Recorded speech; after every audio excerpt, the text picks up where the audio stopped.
Okay, it's Robert Nelson here, back again with lesson 5 of the MBK Entrepreneurship Training Series. You know, it's amazing to me to see the ingenious ideas that are being developed by the young entrepreneurs that are in this space. So in order to keep this ball rolling, we will walk through the MBK protocol for the day. What is MBK? My brother's keeper. When was it founded? In 2014. By who? Barack Obama. For what? To help young men of color transition from one life stage to another. Now, as you know, spaced repetition is the mother of skill. What is spaced repetition? It's the mother of skill. That's why we continue to go over this information, because once you get it ingrained into your subconscious, it will be top of mind and you won't have to think about it. You can focus your attention on something else. So we dealt with week 1, and each week we review the things that were covered during that week through this entrepreneurship training series. In week 1, we talked about why MBK Entrepreneurship? Because it is our responsibility to create our own jobs and businesses. Let me say that again. Why MBK Entrepreneurship? Because it is our responsibility to create our own jobs and businesses. What is an entrepreneur? It's a person that takes the risk of owning and operating his or her own business. What does it take to be a successful entrepreneur? You have to buy low, sell high, and keep good records. How you get rich? I was born rich, and you have to say it like you mean it, because the reality is the value that you possess is worth more than all the money in the world, and you need to believe it. As we move on to lesson 2, or week 2, the review was, what is an investment? An investment is money that is spent to make money. What are 2 types of investments? Debt, a percentage of the loan, and equity, a piece of the action. What is Ujamaa? Ujamaa is a Swahili word which means cooperative economics. From many, one. What is money? It is a medium of exchange. It has no intrinsic value in and of itself. Its only value lies in what it can be exchanged for. How do you get money? By communicating your value. You get money by communicating your value. And that's what this entrepreneurship training program is all about, teaching you exactly how to go about communicating your value so that you can get paid. Week 3 review. How do you calculate your profit? Price minus cost equals profit. Price minus cost equals profit. What is wholesale? Wholesale is when you buy something in volume. Now, you can manufacture it yourself and get it at a discount price so that you can retail it at a markup, but wholesale is when you're buying something in volume. What is retail? Retail is when you sell it to the consumer or the end user. What is nia? Nia is a Swahili word which means purpose. So whatever your product or service is, whatever your business model is, it needs to be directly related to whatever your purpose in life is. Because when you have something that you have purpose or purposeful about, you have a tendency to have greater interest in it, will pay greater attention to it, will study even when you desire to do something else because you're fascinated with that industry or with that business model. But it should be related to your purpose. Week 4, review. There were 6 questions that you must answer in order to create a business plan. What were those questions? I'll wait. Questions were a simple poem created by Rudyard Kipling, which goes like this. I keep 6 honest working men. They taught me all I knew. Their names were what, where, and when, how, and why, and who. What, where, when, how, why, who. What's the difference between an idea and an ideal? An idea is just a thought, but an ideal is a thought in vivid detail. It is an embellished thought, one that has all the intricate components to it so that it is a complete concept. It's not just an idea, it's an ideal. What does Imani mean? Imani means faith. Why do you need a plan? Why do you need to have a business plan? You need to know the answer to that deep down inside. You need to know that if you failed to plan, you plan to fail, but you need a business plan because it helps to guide your activities, the activities of your team, the customers that you serve, and even some of the vendors that you may use. You need a business plan because it directs your path. So each week we do a regular review. And there's some very basic concepts that we're covering one week after the other. Most of them are aligned with one another and build one concept upon the other. Week one, we touched on Ujamaa, cooperative economics, the ability to put your money together and accomplish something that you could not achieve if you were just operating alone. You need to know that you already possess value. You need to start from a position of knowing that you have worth so that you know that you have something of value to bring to the table. Week two, we dealt with Ujima, collective working responsibility, the ability to get more done as a collective body than you can get done as an individual. Teamwork makes the dream work. It multiplies your value, which in essence multiplies the value of every participant on your team. Week three, purpose, Nia. You need to learn how to deliver your value to your customers. And week four, Imani, faith. Faith is the ability to see that which has not yet been achieved. You have to believe in your plan for the future. So you have to craft a plan, but you have to have faith in that plan in order to take the action necessary to make that plan become a reality.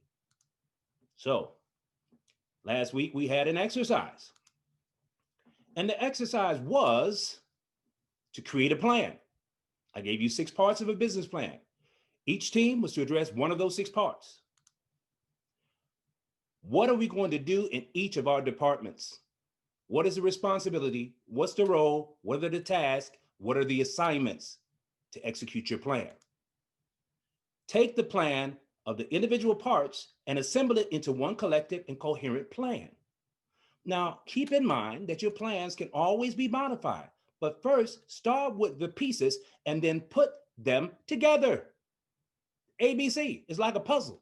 So next, we reviewed and revised the plan. Now, keep in mind the plan, it's flexible. It can and should be changed, not instantaneously. You may revise it based on the fact that you're communicating and dialoguing with your peers or with your teammates and decide, I want to move this piece around and we want to do this at a different time frame. But as you go through the process of making your plan for your own individual business, once you make your plan, follow the plan.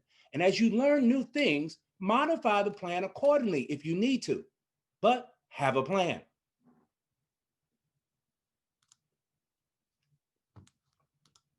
So every week we deal with the power of one, trying to keep it focused. It's one thing. I'm only actually do one thing. I'll give you one business concept to learn. And it's a concept or principle, but you have one business idea. I give you one real life example, a true life story of a young entrepreneur, somebody that looks like you, that is already achieving success with business so that you can begin to believe that it's possible, not just when you become older, but it's possible now. I give you one exercise. I give you something to do. Now, whether or not y'all doing it, it's another question completely. But the point is, those that put in the work will see the reward. You get something that you can do each and every week to move toward building your business and making it a reality. Today's concept is sales. Oh, here we go. This is where it gets good. This is my favorite subject. Today's concept is sales. Why? Why is sales so important in the equation? Because this is where the rubber meets the road. Now, you can sit back and plan. You can talk and collaborate and strategize, but until somebody actually get up and sell something, there is no business happening. It's busyness happening, but there's no business happening. If there are no sales, there is no business. You can have a business structure, you can have a business banner, you can even have a business card, but until you close a sale, you ain't in business. Selling is what takes a prospect. A prospect is someone that might buy your product or service, and it converts them into a customer. A customer is someone that does buy your product or service. A prospect, a prospective customer, and a customer. The act of selling takes a prospect and converts them into a customer. Sales is not a random act. There is a very systematic and organized method for selling. Once you learn it, you can use it to sell anything that you desire to sell. And we're going to learn it now.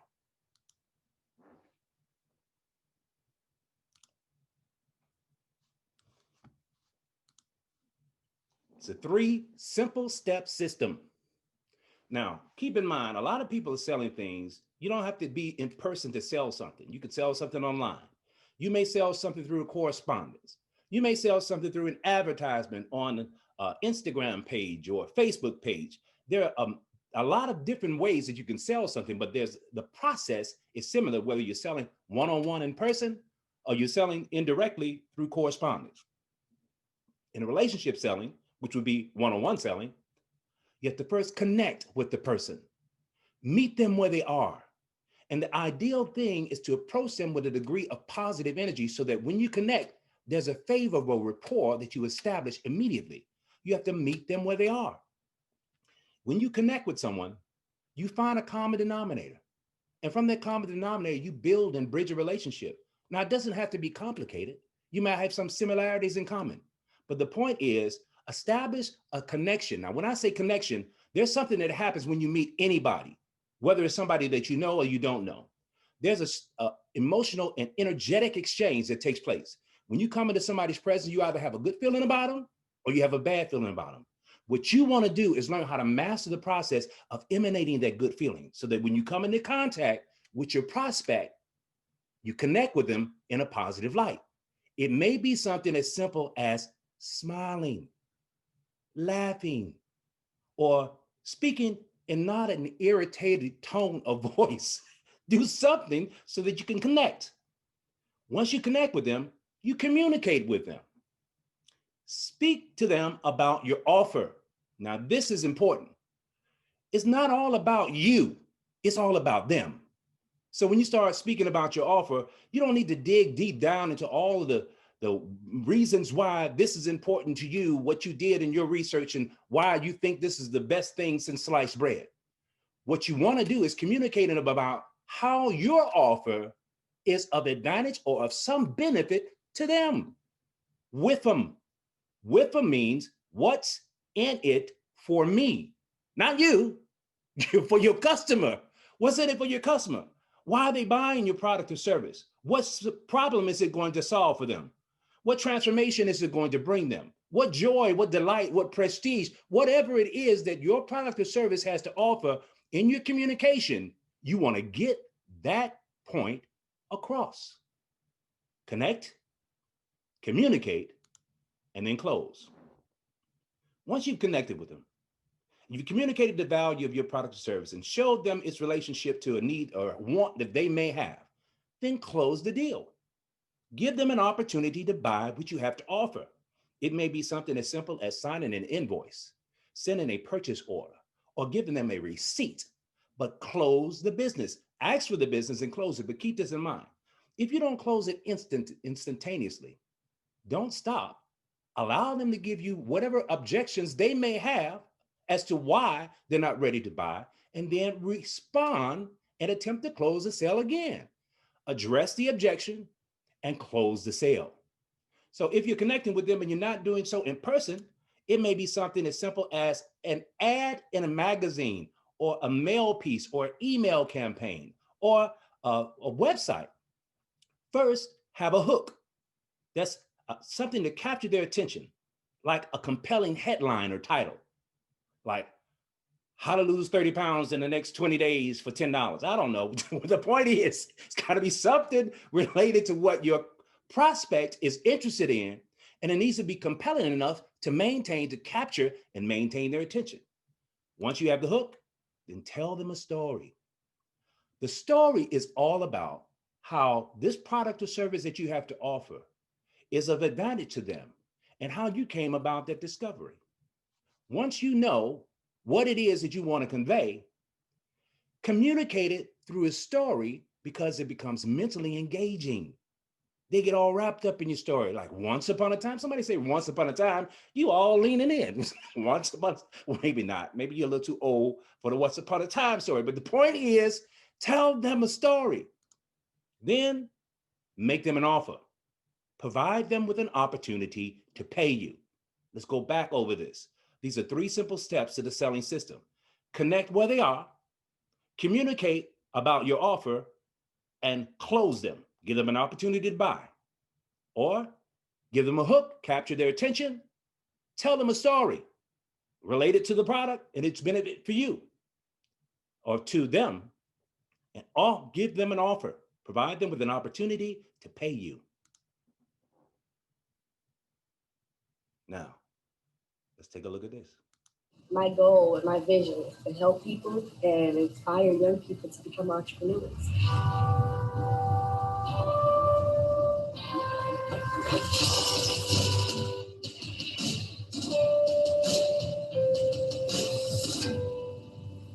My name is Asia Newsom, and I'm Detroit's youngest entrepreneur. The name of my company is Super Business Girl. Well, ever since I was little, I just wanted to help people, and I really didn't know how I was going to do it. My dad was a salesman. My dad's been a salesman all his life. So he would take me out with him, and we started off going door to door. When I got older, I wanted to do it on my own. And ever since that day, I've been selling candles.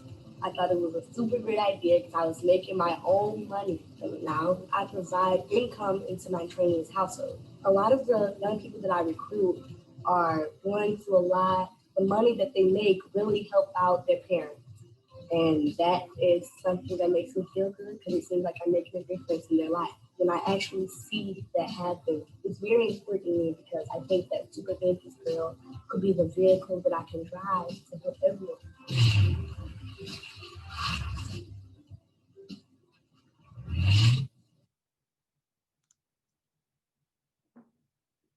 Super Business Girl.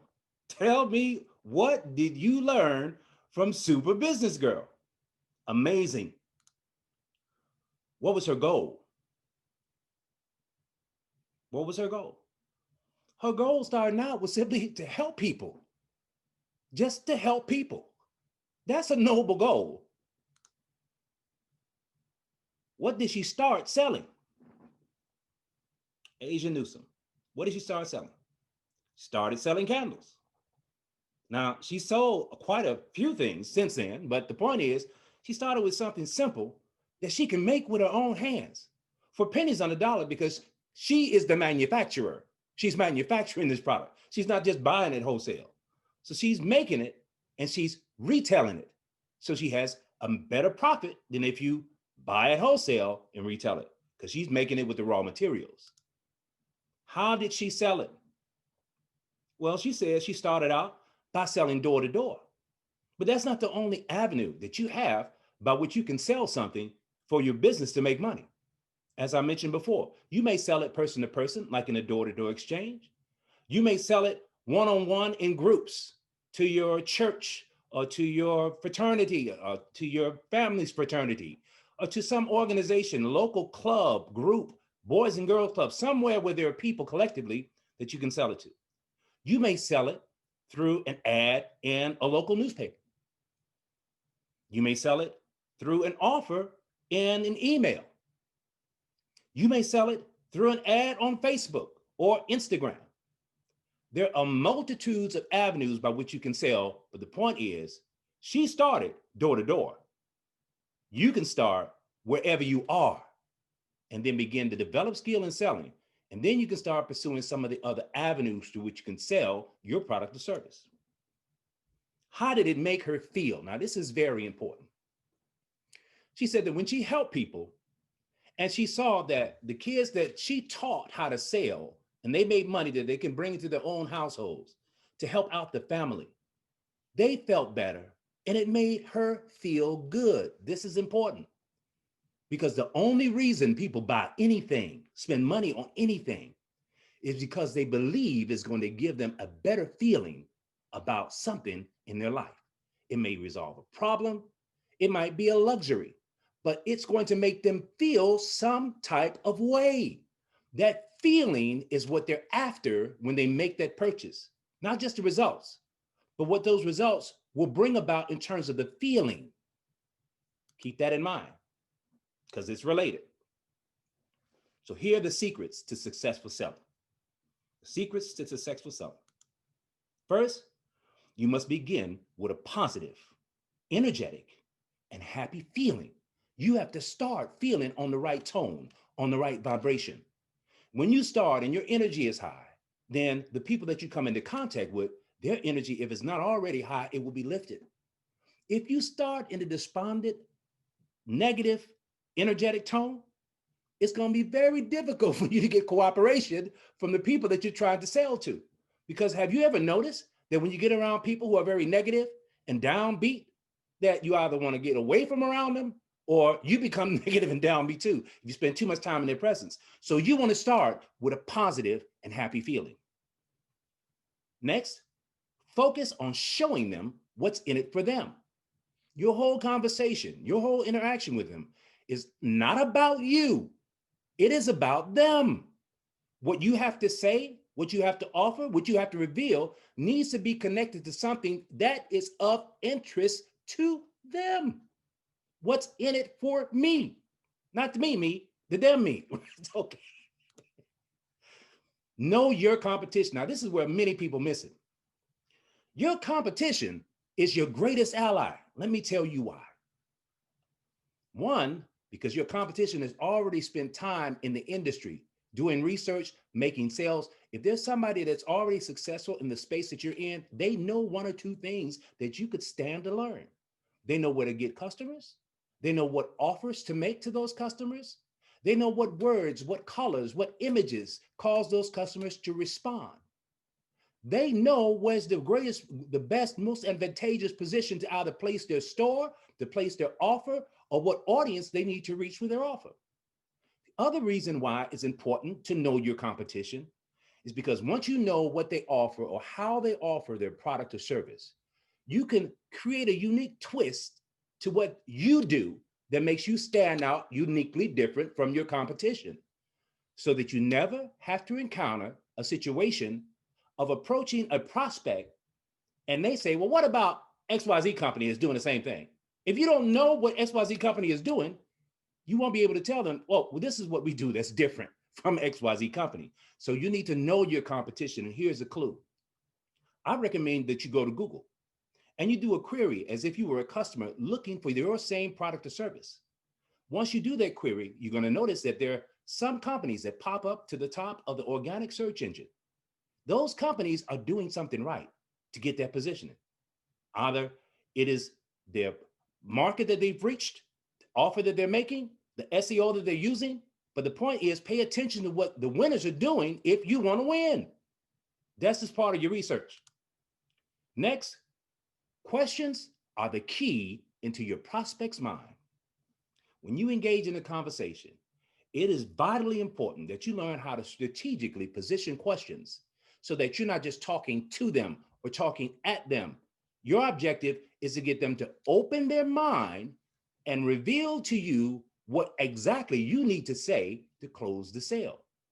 The way you get them to open their mind and to unfold is by starting to ask them questions. You know why? Because it is impossible to entertain a question and not search your mind for the answer.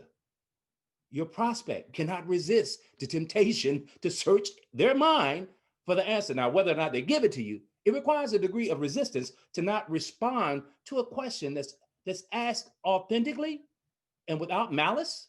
Normally, people will respond if they know the answer. But the question, realize the question is the key to getting inside of your prospect's mind. Next, tell them a captivating story that reveals the transformation. Now, by transformation, I say this. Anytime somebody buys something, they have a state that they're in. They may have a condition, or they may have a situation or circumstance. What they want when they're making that purchase is to move from whatever this state that they're in into the state that they want to be in. Let's say they don't have transportation. They need a car. So they want to move to the state of being mobile, or they don't have a phone, or they have a cheap phone, or they want the better clothes. Whatever the state they're in, there's a transformation that this transaction is going to enable them to experience. So tell them a captivating story that kind of reveals how what you offer, your product or service, how that is going to help them experience this transformation. Next, cause them to feel the sensation of ownership. Now, it's important that you know what it is that you want to say as far as your script or your offer is concerned, so that you don't have to pay attention to what your words are. Pay attention to the response of the prospect, because you can observe their body language and determine whether or not they feeling you. Are they feeling you? Are you telling the story in such a way where they feeling the same excitement that you felt about selling it? The objective of the game is that if you can transfer that emotion and cause them to feel the same excitement about your product or service that you feel, deal is closed. Cha-ching. But if you don't start by feeling excitement about the product or service yourself, then you need to go back to the drawing board. But the point is, you have to cause them to feel, not learn, understand, see, cause them to feel the sensation of ownership. Next, ask them for the business. Now that seems rather obvious, but it's not. First of all, it's difficult to ask for the business if you've not been in the pattern of asking for business, because you ask somebody to reach in their pocket and give you some money for something that you're offering. But you got to develop the habit of asking. And when I say ask, I don't mean a simple request.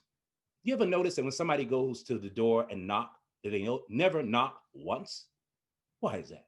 Why? It's a phenomenon. They never knock once. So it's important not to just ask once. First, ask.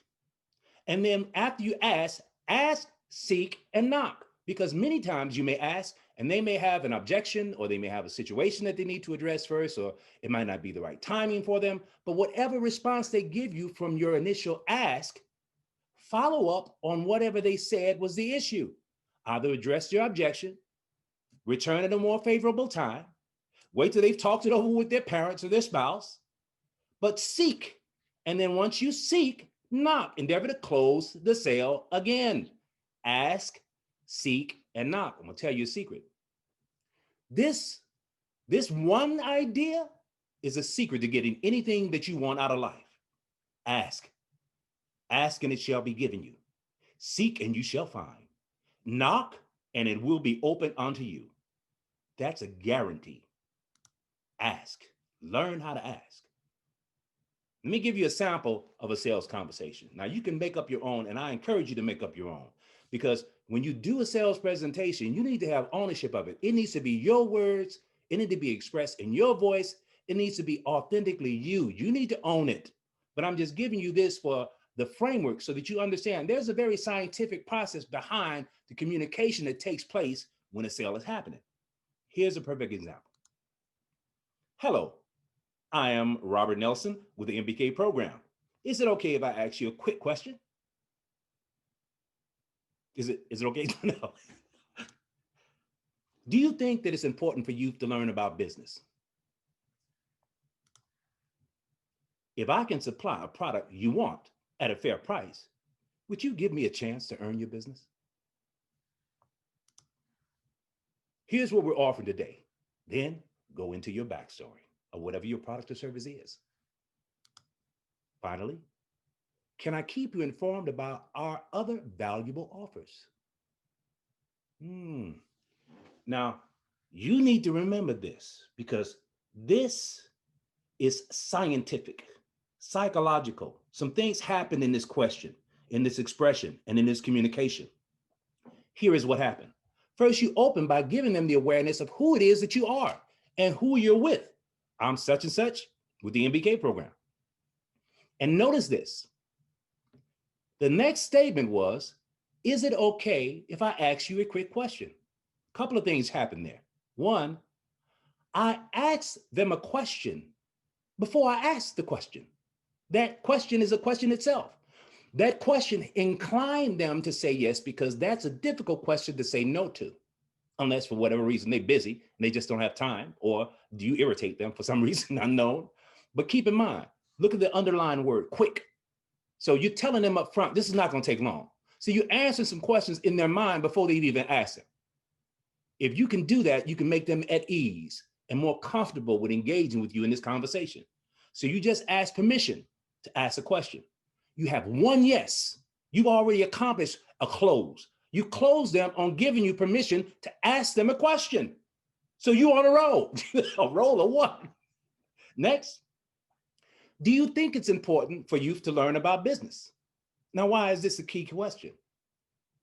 Anybody in their right mind would think it's important for youth to learn about, and if they don't, that's not your customer. That's not the person you need to be trying to sell something to. You need to move on and find somebody else that does realize It is important for you to learn about business, but look at what has just happened. Now you have 2 yeses under your belt. They have said yes to you twice. Psychologically, this is what happens in the mind. If the mind gets into the pattern of saying yes, it's going to automatically say yes. It's going to anticipate yes being the next response. So you're helping to condition them mentally through your conversation by using this technique. Next, if I can supply a product you want at a fair price, would you give me a chance to earn your business? That's a loaded question. Why? Because first of all, it says has to be something that they want. Which means if they want it, then you're not pushing anything on them. Next, you've indicated or suggested that the price would be fair. You didn't say it was going to be expensive. You didn't say it was going to be cheap. You said it was going to be fair.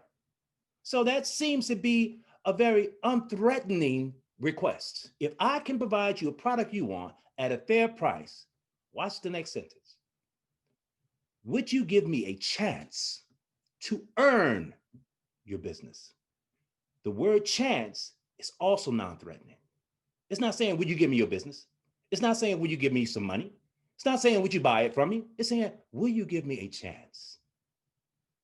And the chance is not just to sell you something, but to earn. I'm, in essence, indicating to you, I'm getting ready to go to work on your behalf. And I'm asking for your permission to give me a chance to work on your behalf.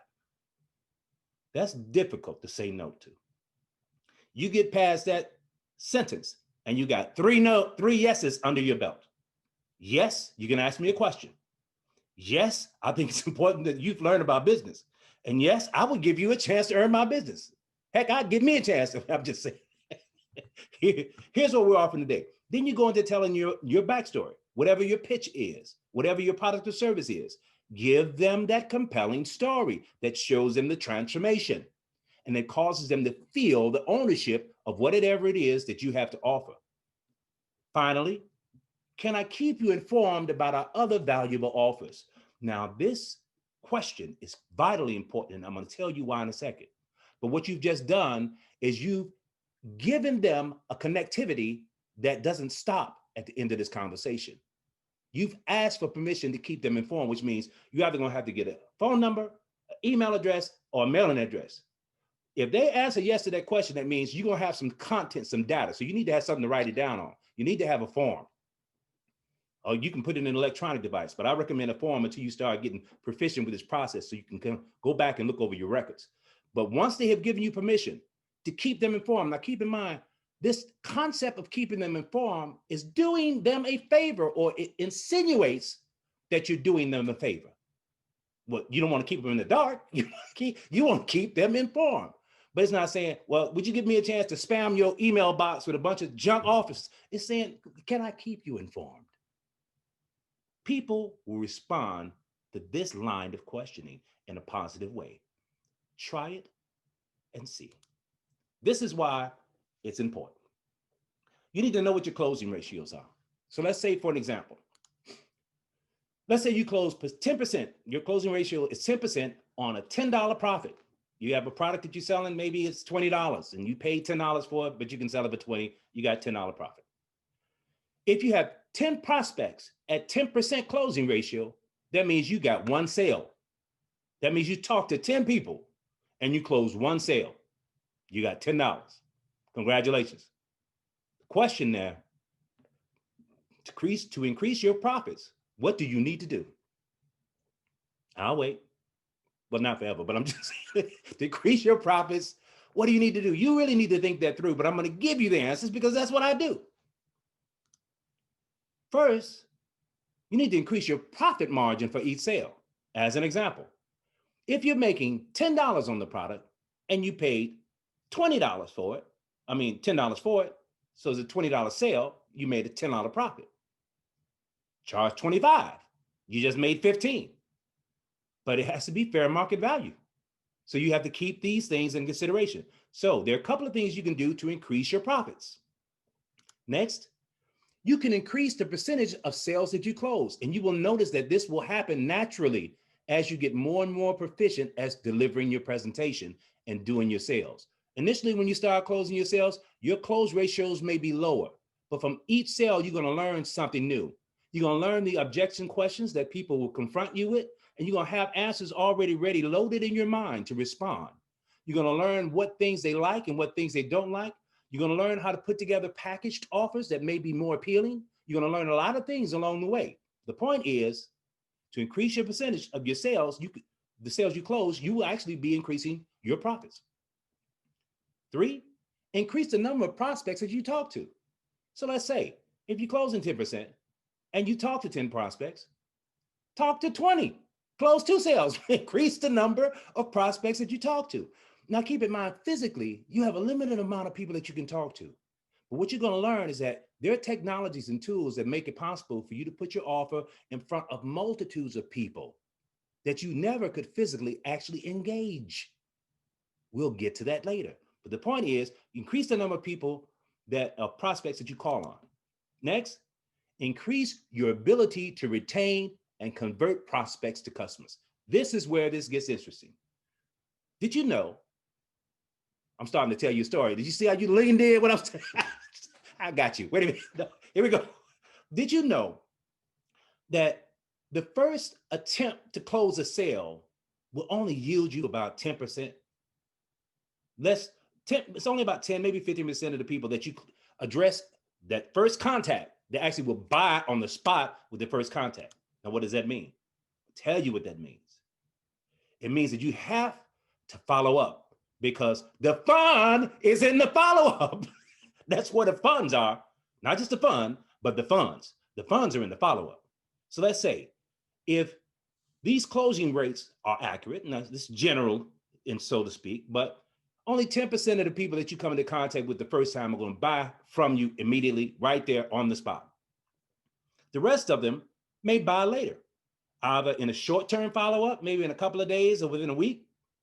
However, when they buy, if you're not on top of mind or in some way in connection with them, they will buy from somebody else. That's why it's important to get a way to follow up, to get that contact information so that you can follow up with them or stay in their inbox, stay in their point of reference. 30% of the people will actually close on a short-term follow-up, which is a few days to a week. Another 30% of those people will close on a long-term follow-up, which might be a couple of weeks to a month or two.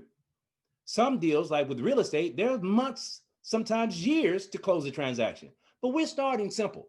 But it's important for you to understand when you're starting out that even though they may not buy from you when you have your first encounter, don't discount them because they may buy later. Figure out a way to stay in front of them or on the top of their mind. 30% of them may never buy from you. They may not like the way your breath smells. I don't know. The point is, some of them may not buy from you, but that's okay. It's enough people to go around. Here's our word for today. Kuumba. And I'm going to let you use your creativity. Kuumba is a Swahili word that means creativity. How do you close more sales? You got to get creative. People that are in business, get creative about how they do deals and close sales. You can make them an irresistible offer. Make them an offer like their godfather, one they can't refuse. But the point is, make your offer attractive enough that if somebody were to make you that offer, you'd be reaching in your pocket for your money. Provide a first-time buyer incentive. There are many companies that offer some special bonus, some special discount, or some special something or other for first-time buyers. People that are the first time that they purchase something from them, they'll give them an incentive for being that first-time buyer. Supply content of value during the follow-up. So let's say that you get their contact information or the email address, and you're marketing some product or service related to an area of interest to them. You may deliver to them articles in an email related to that subject, letting them know that you're concerned about and care about them knowing what are the cutting edge concepts in that area or in that space. You may show them something, some offer, an additional offer that you have, or maybe a certain bonus discount that you might have offered. But the point is, continue to give them value during the follow-up time frame so they stay on the top of their mind. Conduct a limited or seasonal promotion. This is standard with most businesses. Black Friday, it's always a promotion. Christmas, Thanksgiving, Halloween, Mother's Day, Father's Day, Easter. It's a holiday. Every day is a holiday. Everybody got a birthday every day. Some people have lists that they collect. When they collect their list, they use the birth dates to do mailing blast or campaigns that say, hey, we got a special birthday promotion going on. Just let you know how much we want to have your business, or we appreciate your business. And here's your special birthday discount. Happy birthday, right? Give them a gift or a bonus for referring other customers. I'm gonna tell you, the best form of advertisement is word of mouth. So you can give them a gift or bonus if they have somebody else. If they've been satisfied with your service or product, they may have friends and family that might also could use the service or product that they just consumed. If they refer them, give them a reason to refer them, and they'll refer more people to you. Under promise and over deliver. This never fails. When you blow somebody's mind with the impeccability of your level of service, they will remember you. You make an indelible impression upon them, and they kind of feel unconsciously indebted to you because they got much more than they were expecting. It's almost like I underpaid. So what can I do next to do business with this person that is under promised and over deliver? Lastly, transform satisfied customers into raving fans. Once you do a transaction, the relationship has just begun. It doesn't stop. Continue to do things for your customers that have already bought from you, because those that have already bought from you, the reason why they call them customers is because it is their custom to buy from you. And if you continue to service them at the highest level, they will make it not only their custom to buy from you, they'll make it their custom to tell other people to buy from you. That's where you're good. That's where you don't have to even market. I mean, you got people coming at you because of the impeccability and high level of quality of your product or service.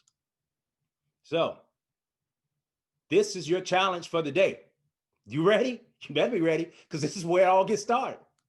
First, create you a sales pitch. You have to come up with something that you're going to say to incline your product or service to be purchased by your prospect, so you can convert a prospect into a customer. Make a list of prospects. You can start out with your family and friends. Start out with people that you do business with in the neighborhood, folks that you may have bought something from in the past. Ask your friends about their friends, but make you a list of prospects. I'm not going to give you a definitive number. I'm going to let you use your own creativity. But once you understand this, your list represents a great value for you on an ongoing basis, not just of prospects, but the list of customers. Once somebody has become a paying customer, they hold great value for you as well on an ongoing basis. Present your offer to your prospects. That sounds simple enough. Yeah, but some people get stage fright. Don't be afraid, because you're not trying to close a sale. Don't put yourself under that pressure. It's not all about closing the sale. Not all about getting their money. It's about making the offer. Because when you make the offer, you're going to learn something. What you learn from making that offer may teach you exactly what you need to do to close that business. So just get the result. Making the offer is guaranteed to get you the result. It may not get you the sale, but it's guaranteed to get you a result. Next, repeat and improve upon your offer and your presentation, and watch your sales begin to go through the roof. I hope you're ready, because it's about to begin. Let the games begin. Here's your assignment for the day. Well, you thought it was new. Some of y'all ain't went to register as of yet, but go to mbkcontest.com and register. Follow the instructions. Let me say that again. I don't know how you sound like, but follow the instructions and get ready to win. This is Robert Nelson enjoying this, signing out on lesson 5 of the MBK Entrepreneurship Training Program, because you are the dreamer. Let's make it a reality.